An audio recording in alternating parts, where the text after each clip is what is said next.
20h sur les antennes de la télé Futur Média, c'est parti pour le sommaire de cette édition avec ce drame maritime à Kayar, avec le chavirement d'une pirogue. 6 personnes ont été tuées, 7 rescapés. C'est le triste bilan qui a plongé la localité dans le deuil. La colère des Sénégalais rapatriés de la Libye, ils dénoncent le comportement des responsables de l'opération. Ils accusent ces derniers d'avoir encaissé de l'argent auprès des victimes. Célébration de la journée mondiale de lutte contre le sida ce 30 novembre avec une prévalence nationale de 0,5%. Bouter la maladie hors du pays à l'horizon 2030, une surpriorité pour le CNLS. Et puis Mauloud 2017, à moins de 24 heures de la célébration de l'événement, les pèlerins rallient les villes saintes du pays. Nous irons en fin de journal à Tivaouane pour le journal du Gamou avec nos envoyés spéciaux. Voilà le sommaire de ce 20h. Tout de suite, le développement.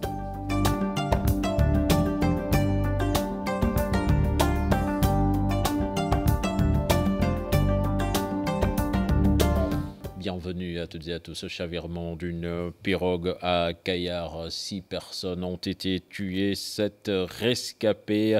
Les populations de ce village sont plongées dans le deuil. Elle appelle toujours les pêcheurs à porter leur gilet de sauvetage. Un reportage signé sur place. Nos correspondants, c'est Ilatir et Charante Diop. 6 morts, 7 rescapés. Kayar est en deuil. Une pirogue naviguant en haute mer, poussée par un vent violent, a chaviré. Il y a un accident ici à Kayar, vers 4 h du matin, au bord de la mer, après de Noto. C'est des points de repère qui sont là-bas, qui s'appellent Djenouaï. Les pêcheurs de Kayar vers pêcher vers le nord, vers Fasboy et Diogo. À leur retour, ils se sont tombés sur les vagues vers 4 h du matin. Et il n'y avait pas de secours. C'est un accident qui est très dur pour les Kayarois. Il y a 6 morts, 7 rescapés. La tristesse se lit sur tous les visages. Dans ce village pêcheur de Kayar, toute la population est consternée. Nous nous sommes rendus à la maison mortière. Ce père de famille a perdu 3 de ses enfants. J'ai perdu mes 3 enfants. C'est douloureux. Mais je remercie les populations de Kayar. Elles ont déployé des moyens pour aller en haute mer à la recherche des corps sans vie. Le port de gilet, une obligation et une protection pour tout pêcheur. Le président des pêcheurs de Kayar ne cesse de sensibiliser les pêcheurs. Ne pas porter des gilets de sauvetage, ce n'est pas sûr.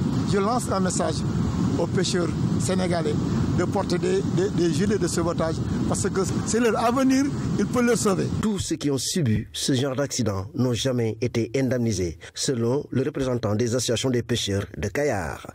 Charante Diop, la pêche illégale constitue un frein pour le développement du secteur. C'est du moins l'avis de l'expert en la matière, Pape Gorendiaï. Il exhorte l'État à mieux protéger nos ressources maritimes tout en se félicitant de l'avancée du pays dans la pisciculture. Je vous propose de l'écouter. Il est interrogé par Cheikh Hassan Affal. La pêche illégale, non déclarée et non réglementée est un fléau mondial qui ne se limite pas au Sénégal. Je pense que le Sénégal, en tant que pays côtier, est victime de la pêche INN. Et donc, actuellement, au niveau international, les États sont en train de trouver les moyens pour pouvoir véritablement lutter contre ce fléau. Et pour le cas du Sénégal, évidemment, l'État se dote de plus en plus de moyens pour la surveillance de sa zone économique exclusive, mais également pour lutter contre toutes les formes de pêche INN qui existent. Quand vous voyez la politique de pêche au Sénégal, le développement de l'aquaculture constitue un axe qui est important et il y a beaucoup d'initiatives qui s'inscrivent dans ce cadre-là.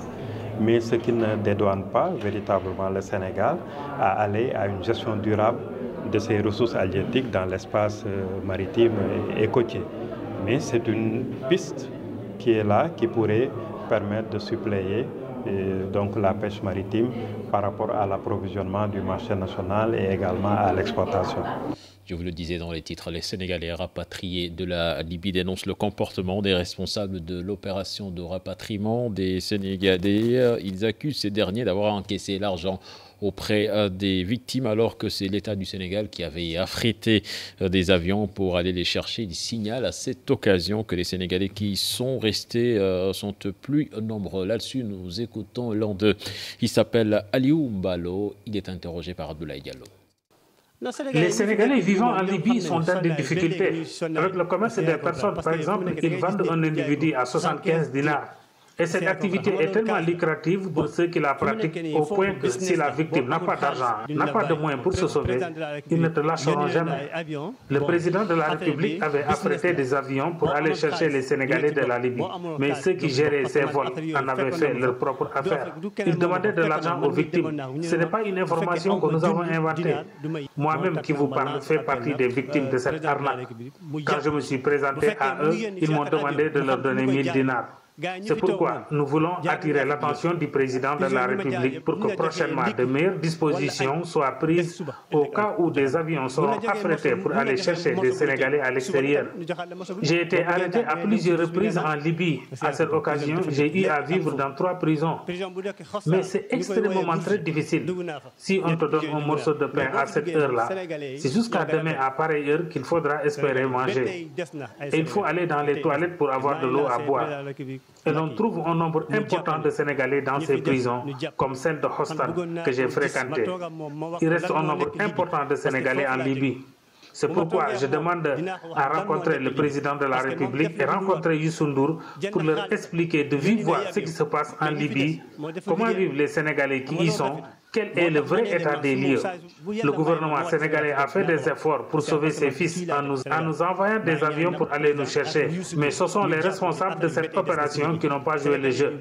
L'affaire m'a tellement fait mal que depuis la Libye, j'ai décidé une fois au Sénégal d'emprunter tous les moyens possibles pour rencontrer le président de la République et Youssou Ndour pour dénoncer le comportement de ces responsables de l'opération de rapatriement des Sénégalais de la Libye.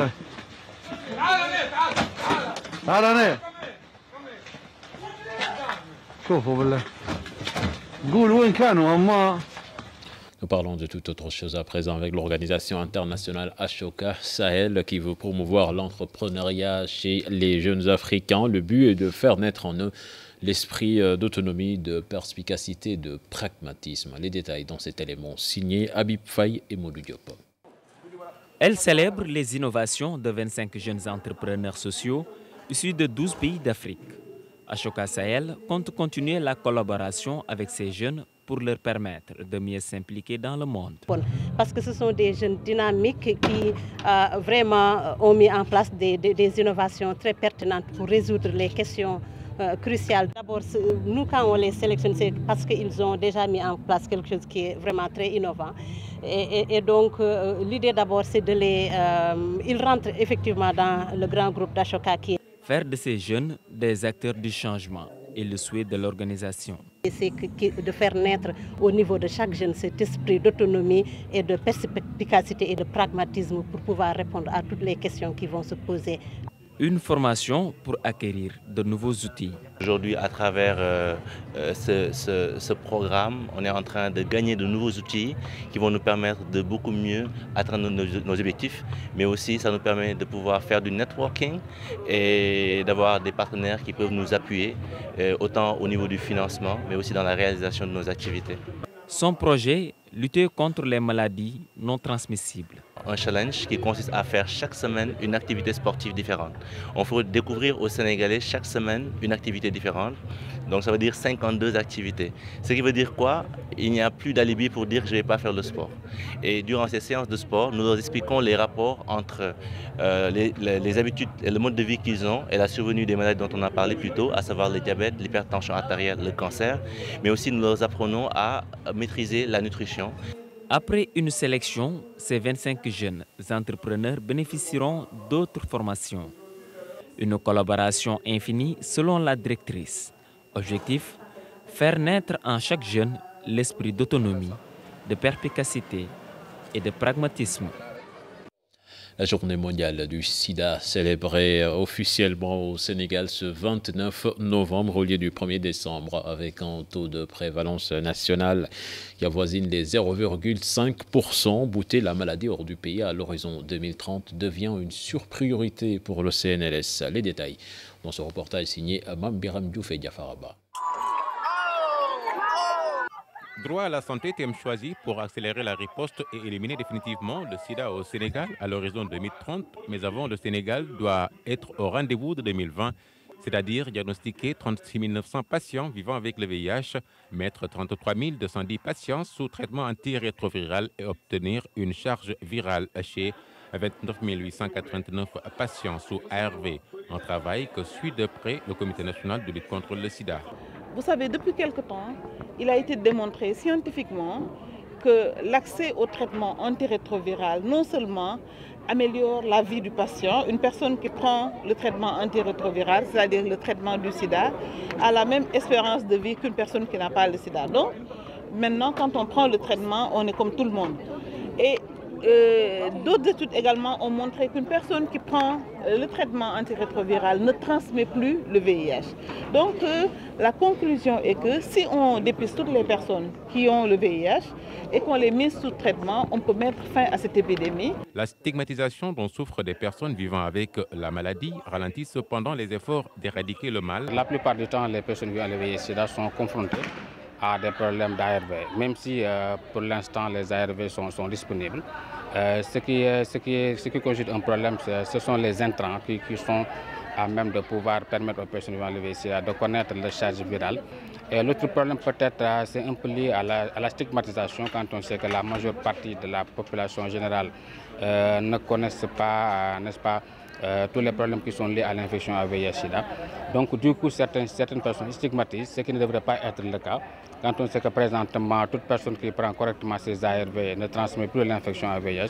Aux côtés d'acteurs comme l'Alliance nationale des communautés pour la santé, la direction de lutte contre le sida sensibilise. L'atteinte de ces objectifs dépendra donc largement de l'effectivité du droit à la santé. Cette journée s'inscrit dans un cadre d'accélération de la riposte, avec comme principale recommandation de tester et de traiter systématiquement toutes les personnes séropositives. La prévalence faible au plan national, 0,5%, qui cache des disparités, les régions sud du pays ayant les plus forts taux, s'y ajoute la féminisation de l'épidémie. 60% des personnes infectées sont autant de défis à relever dans la lutte contre le sida.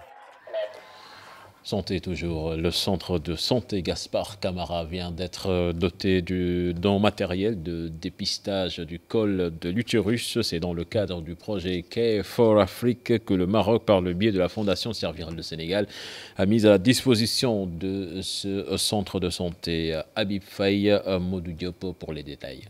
C'est un don du Maroc par le biais de la Fondation Servir le Sénégal. Cela entre dans le cadre d'une coopération bilatérale, mais également dans le projet Care for Afrique. Les autorités sénégalaises prônent pour une bonne gestion du Goloscope. Elles travaillent en partenariat pour aller ensemble, vous accompagner à lutter et à prévenir et à lutter contre le cancer du col de l'utérus.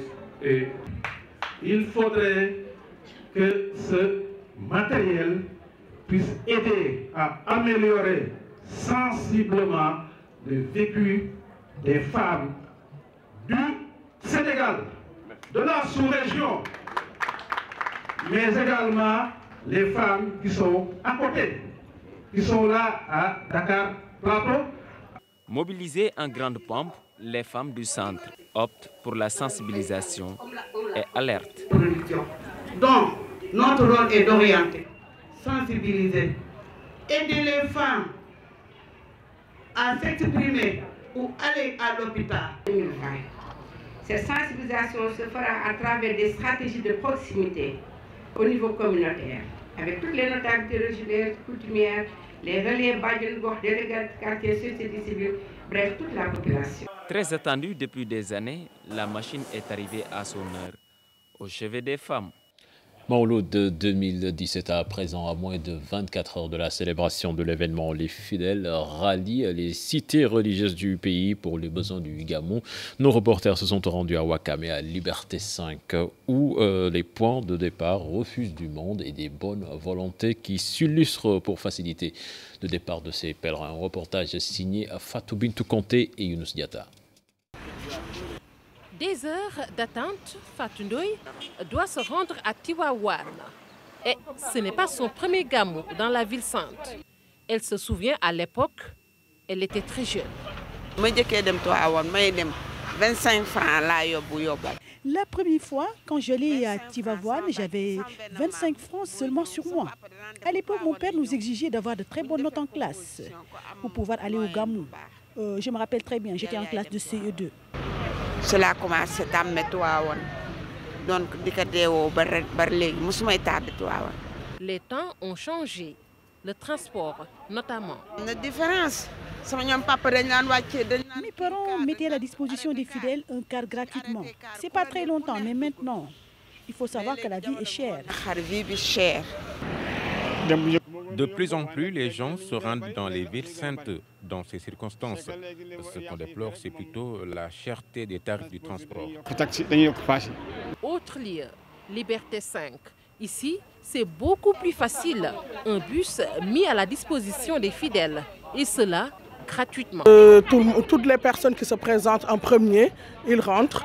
Et dès que c'est plein, on y va. On leur sert à manger, à boire et tout. Tout est gratuit. Et ça fait plus d'une vingtaine d'années qu'on le fait. Et Inch'Allah, si ça se passe bien, ça va continuer. Ndeye Anna et Ndeye Fatou Diagne, deux sœurs. Le Mawlud cette année, elles le célèbrent dans la tristesse.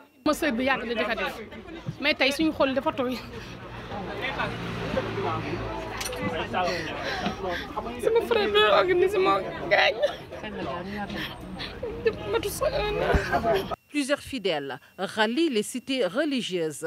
Cette dame en profite pour appeler les chauffeurs à la prudence.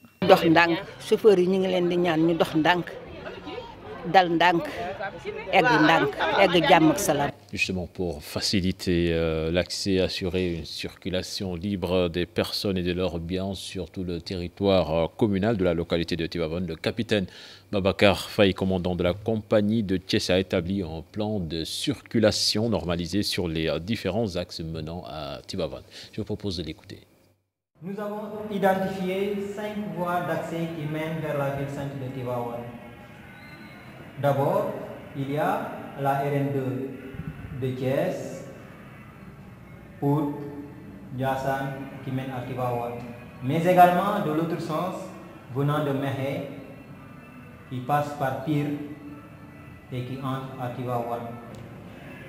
L'autoroute à péage Ila Touba, provisoirement ouverte pour les besoins du Gamou.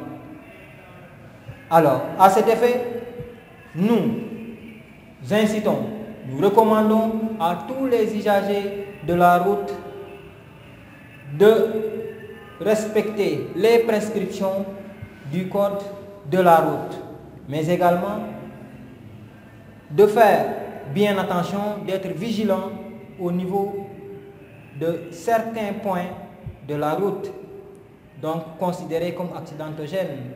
Il en est ainsi à Loukagne.